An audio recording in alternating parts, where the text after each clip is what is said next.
I just had the craziest visual and a download as I read this comment. So I'm a psychic medium, okay? And I'm a healer.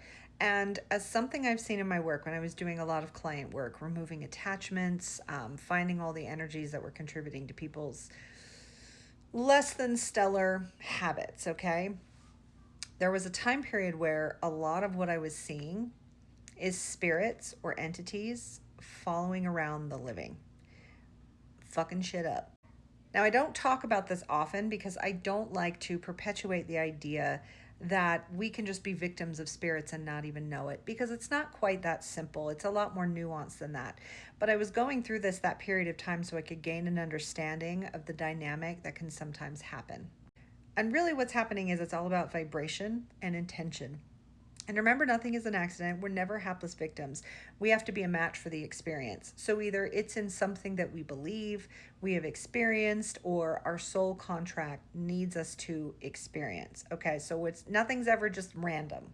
One thing in particular that I often saw is that people with addiction issues often had deceased spirits or attachments, entities, might have not exactly been human, that also had addictions in life or addictive issues in their energy. And so they were a match for that person who was struggling with addiction.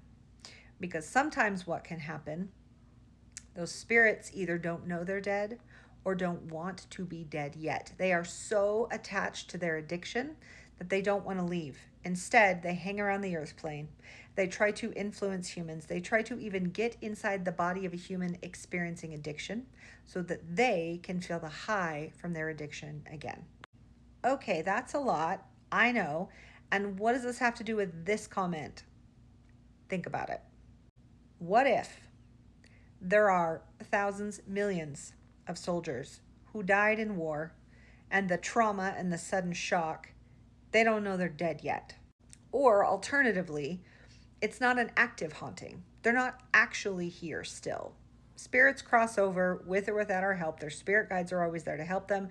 It's a free will thing. They can take as long as they need to mentally process until they're ready to let go. Again, nothing's random. No one's a victim. It's all purposeful. It's all under control. But let's say the residual energy of these deceased soldiers and the panic and the fear and the loop of war trauma, which is what you get in haunted battlefields, by the way. It's not always active ghosts who are still walking around. It's the residual energy of the trauma and of what happened there. So all of that energy, whether active or residual, it has its own inertia, its own gravitational force. It's a blueprint. It's a playbook. And it's looking for a physical host to manifest, which is why people who go into haunted spaces often feel haunted or gross or whatever. That energy can be felt and processed and hitch a ride on a human. So all of this that I'm talking about, clearing the karma of war, what if this is an aspect of it? That all of these spirits, ghost soldiers, the residual energy, non-personified energy, trauma of war, is going through these motions, looking for a host, trying to play out the completion of it.